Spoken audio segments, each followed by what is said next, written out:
Hello दोस्त, स्वागत है आप लोगों का आपके अपने और हमारे YouTube channel new star coaching centre पर। तो हमारे जितने भी भाई बहन हैं इस चैनल पर तो या नए जुड़ रहे हैं तो सब्सक्राइब कर लें। और चलिए तो ये बता दें आप लोगों का, यानी कि ज्योग्राफी है यानी कि भूगोल है 8 क्लास 12th वाले के लिए। ठीक है, तो ध्यान से शुरू से अंत तक वीडियो देखिएगा और 5 सेट होगा, पाँचों सेट आप पढ़ लीजिएगा तो आपका एक भी क्वेश्चन फाइनल एग्जाम के क्वेश्चन से सभी मैच करेगा, एक भी नहीं छूटेगा। ठीक है, इतना दावा है। तो चलिए ये स्टार्ट करते हैं। ये मॉडल पेपर है। किम्बरले क्यों विश्व विख्यात है, क्या कारण है? तो इसका जो राइट आंसर हो जाएगा वह किसके लिए? तो चांदी के लिए। ठीक है, किम्बरले में क्या होता है सबसे ज़्यादा? चांदी। स्वच्छंद उद्योगों की एक प्रमुख विशेषता क्या रही? तो इसका राइट आंसर हो जाएगा बार्सिलोना, बर्लिन।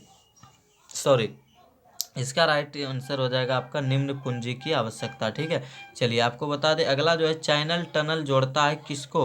तो इसका जो राइट आंसर है इसका हो जाएगा बर्लिन, पेरिस। ठीक है, चलिए अगला है कि फॉर्म गृह सामान्यतः कहाँ नहीं पाए जाते हैं? तो इसका राइट आंसर हो जाएगा आप लोगों का भारत में।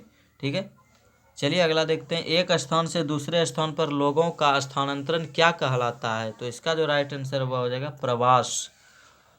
माउंट आबू निम्न में किस प्रकार का एक नगर है? तो इसका राइट आंसर हो जाएगा पर्यटन नगर है, यानी घूमने योग्य। अगला, महाराष्ट्र की राजधानी कहाँ है? तो देखिए ये बच्चा यानी सबसे इजी क्वेश्चन अभी तक का, महाराष्ट्र की राजधानी कौन है? मुंबई। लेकिन हाँ उसी के लिए जिसे याद हो। ठीक है, और आप 1 से लेकर 12th में आ गए, ये याद नहीं होगा तो आप बहुत ही कम लेवल के स्टूडेंट है, बहुत लेवल गिरा हुआ है। ठीक है, अगला 100% शहरी जनसंख्या वाले देश का नाम क्या है? तो इसका जो राइट आंसर वह हो जाएगा आप लोगों का सिंगापुर। और जिसे भी राजधानी या वहाँ के मुख्यमंत्री, क्षेत्रफल, ये सब ट्रिकी रूप से याद करना है तो चैनल को सब्सक्राइब करके आप वीडियो लिस्ट में जाकर देख सकते हैं। विश्व में सर्वाधिक जनसंख्या केंद्रित है कैसे भाग में? तो इसका जो राइट आंसर है वह हो जाएगा आप लोगों का दोस्त सी, यानी मैदानी में, यानी भूमि पर। अगला, दक्षिण पूर्वी एशिया में जनसंख्या केंद्रित है किस पर? तो इसका जो राइट आंसर वह हो जाएगा नदी घाटियों के उच्च भागों में। जनसंख्या वितरण को प्रभावित करने वाले कारकों में सबसे महत्वपूर्ण कारक कौन सा है? तो इसका राइट आंसर हो जाएगा आप लोगों का डी, यानी जलवायु। चलिए अगला है 1850 ईस्वी में विश्व की जनसंख्या कितनी थी? तो इसका जो राइट आंसर वह हो जाएगा 100 करोड़।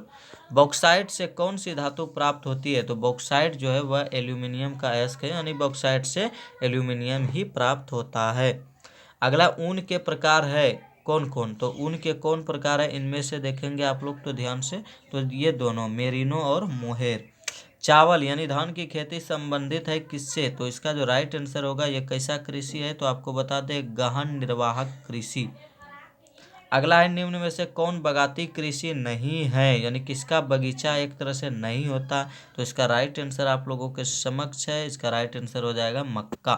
ठीक है, अगला है निम्नलिखित में से किसे क्यूबा की रानी कहा जाता है? क्यूबा। ठीक है, तो इसका जो राइट, और बता दे क्यूबा, ठीक है, तो क्यूबा ही चीनी का कटोरा है पूरा विश्व। यदि भारत की बात करें, भारत का चीनी का कटोरा कौन है? तो ये उत्तर प्रदेश होगा, और गन्ना भी वहाँ ज़्यादा होता है। परंतु जब पूरा विश्व का पूछे कि विश्व में चीनी का कटोरा कौन है, अर्थात रानी कौन है, तो इसका मतलब समझ लीजिए आप लोग हो जाएगा यही, क्यूबा की रानी कौन है? गन्ना। ठीक है, यानी क्यूबा जो है वह गन्ना उत्पादक में सबसे बड़ा यानी देश है विश्व भर में, और सबसे ज़्यादा चीनी भी वहीं उत्पादित होता है।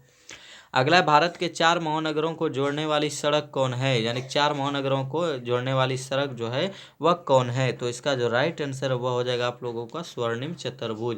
चतुर्भुज समझ रहे हैं ना, देखिए ध्यान से, चतुर्भुज यानी 4 शहर जो है, यानी दिल्ली, कलकत्ता, चेन्नई और महाराष्ट्र ऐसे जुड़ता है एक दूसरे से। ठीक है, तो ये चतुर्भुज बन जाता है। अगला है विश्व का व्यस्ततम समुद्री मार्ग कौन सा है? तो इसका जो राइट आंसर हो जाएगा वह बता दें आप लोगों को, इसका राइट आंसर हो जाएगा आप लोगों का 19 नंबर का जो राइट आंसर वह हो जाएगा सी, यानी उत्तर अटलांटिक मार्ग। पनामा नहर जोड़ता है पनामा नगर को किस से? तो इसका जो राइट आंसर है वह हो जाएगा आप लोगों का बी, यानी कोलोन से। ठीक है, चलिए अगला देखेंगे हम लोग। अगला क्वेश्चन है ओपेक का संस्थापक सदस्य कौन नहीं है? तो इसका जो राइट आंसर है दोस्त वो हो जाएगा आप लोगों का ऑस्ट्रिया। कौन व्यापार संघ समाहित करता है क्या? तो इसका राइट आंसर आप लोगों के समक्ष है कॉमनवेल्थ के देशों को। बिहार के लोग किस भाषा परिवार समूह से संबंधित है? तो इसका जो राइट आंसर है वह हो जाएगा आप लोगों का ऑस्ट्रिक। ठीक है। अगला है, निम्नलिखित में कौन 2001 की भारत की जनसंख्या है? तो 2001 में भारत की जनसंख्या कितनी थी? तो इसका जो राइट आंसर है वह हो जाएगा आप लोगों का सी, यानी कि 102.7 करोड़। अभी तो 125 करोड़ हो गया। ठीक है। अगला, भारत में शिशु मृत्यु दर यानी प्रति 1000 जीवित जन्म में 1000 यदि कोई जीवित बच्चा जन्म लेता है तो उसमें कितने बच्चे मर जाते हैं उसके तुलना में? तो ये 2002 के अनुसार पूछा जा रहा है। तो इसका जो राइट आंसर वो हो जाएगा आप लोगों का 64। सन 2011 के अनुसार साक्षरता दर कितना रहा भारत का? तो इसका राइट आंसर है औसतन 26 यानी 26 का सी, यानी कि 73 यानी कि %। ठीक है। अगला है, मानव विकास सूचकांक यानी 2005 के संदर्भ में विश्व के देशों में भारत का निम्नलिखित में कौन सी कोटि थी? तो इसका राइट आंसर हो जाएगा आप लोगों का बी, यानी 127वां। निम्नलिखित में कौन एक व्यापारिक फसल नहीं है? कौन एक व्यापारिक फसल नहीं है? तो इसका राइट आंसर हो जाएगा आप लोगों का सी, यानी गेहूं। गेहूं के ज़्यादातर खाने के लिए ही केवल उपजाया जाता है, या जो भी उपजाएगा तो खाने के लिए ही होता है, परंतु चाय जूट उतना तो खाएगा नहीं, ये बेचने के लिए व्यापारिक हुआ। अगला, निम्न में से कौन सबसे महत्वपूर्ण जूट उत्पादक क्षेत्र है? तो इसका जो राइट आंसर है वह हो जाएगा आप लोगों का नर्मदा डेल्टा। चलिए अगला देखते हैं, भारत में चावल का सबसे बड़ा उत्पादक राज्य कौन है? यानी कि चावल का कटोरा भी उसे कहा जाता है। तो यह हो जाएगा पश्चिम बंगाल यानी कोलकाता। गेहूं की खेती के लिए आदर्श तापमान कितना होना चाहिए? यानी गेहूं का खेती जो होता है वो उसके लिए तापमान कितना होना चाहिए, न्यूनतम और हाईएस्ट? तो इसका राइट आंसर हो जाएगा 10 डिग्री से 20 डिग्री के बीच। निम्नलिखित में कौन सा ऊर्जा इसलिए ठंडे दिन में होता है? ठीक है, ध्यान दीजिएगा। अगला है, निम्नलिखित में से कौन सा ऊर्जा का एक और नवीकरणीय स्रोत है? और नवीकरणीय मतलब एक बार यूज होने के बाद दोबारा उसको आप यूज नहीं कर सकते हैं। तो इसका जो राइट आंसर वो हो जाएगा सेम, कोयला। अगला, निम्नलिखित में वह कौन सा एक सस्ता परिवहन साधन है जो भारी सामान ढोने के लिए और लंबी दूरी के लिए उपयुक्त है? तो इसका राइट आंसर हो जाएगा आप लोगों का सी, यानी कि जल परिवहन। ठीक है। चलिए अगला है, निम्नलिखित में से कौन एक सशक्त माध्यम है जिसमें कंप्यूटर पर सूचनाएं एकत्रित की जाती हैं? तो इसका जो राइट आंसर वह हो जाएगा आप लोगों का इंटरनेट। भारत में सबसे उत्तर में स्थित अंतर्राष्ट्रीय हवाई अड्डा का नाम क्या? उत्तर में। ठीक है, ध्यान दीजिए। तो इसका जो राइट आंसर हो जाएगा वह हो जाएगा आप लोगों का बी, यानी कि आपका उत्तर में श्रीनगर ही होगा। ठीक है। अगला, निम्न में से कौन भारतीय रेल का मंडल मुख्यालय है? तो इसका जो राइट आंसर हो जाएगा वो हो जाएगा आप लोगों का सी, यानी दोनों, यानी जयपुर भी और हाजीपुर भी। हाजीपुर जो कि बिहार का है। ठीक है, पूर्व मध्य रेलवे का मुख्यालय है ये हाजीपुर, बिहार। अगला है, संदेशों का आदान प्रदान क्या कहलाता है? तो इसका जो राइट आंसर हो जाएगा वो हो जाएगा आप लोगों का संचार।